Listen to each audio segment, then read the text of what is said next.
आं दिनै फार्स्ट आनैजों मबाइलाव ब्लग भिडिअ लादो लोगोफोर नोंथांमोना मोजां मोनोबा नायलांबाय थादो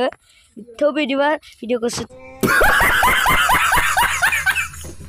सुरु खालामलांबाय थाबाय दा आनैया आलासि जानो फैदों दाउ फुथारदों नै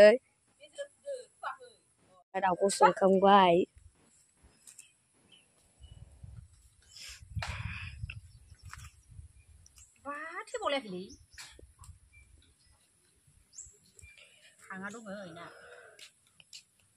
नै दा आयं फैदों दाउ गोदानो फुखांबाय कमप्लिट जाबाय दा सावसिगोन आइया न'आव दाउखौ सावफैबाय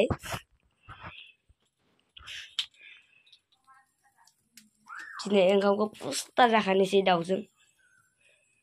दा दाउखौ आं गारहैदों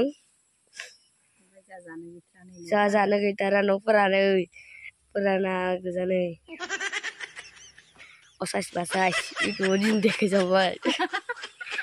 नै आबैया माइब्रानि जुमाय संनो फुजानि थाखाय फैसा गैया जाना दं लोगोफोर फुजा नायनो थाखाय फैसाया थाइसेबो गैया जाना दं दा गोदानो लांबाय दाउ बयलारखौ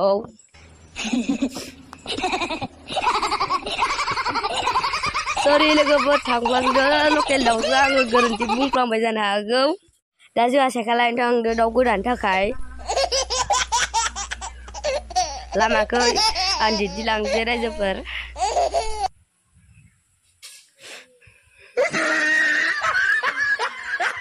माया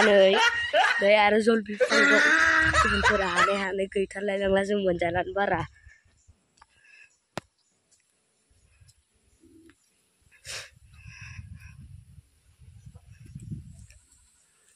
आं न' मोनसिगोन दा आं सेखाखौ लायनोसै नै दा बिसोरो फटक लानानै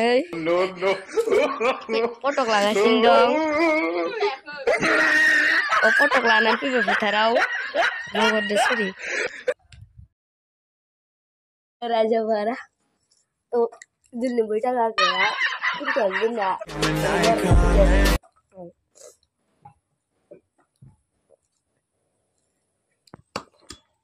नै दा बेदरखौ संबाय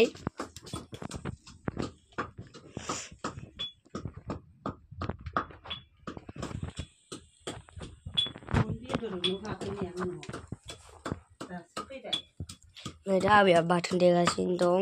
बेयो जुमाय संनो थाखाय आबैया देफ्लेना दोनदों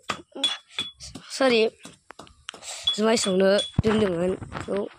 बेखौ आं दा बेस्थ' जादोंमोन एसे जानाय फिल्मखौ लानो हादियासै दा भिडिअ'आव थाबैनो लोगो मोनगोन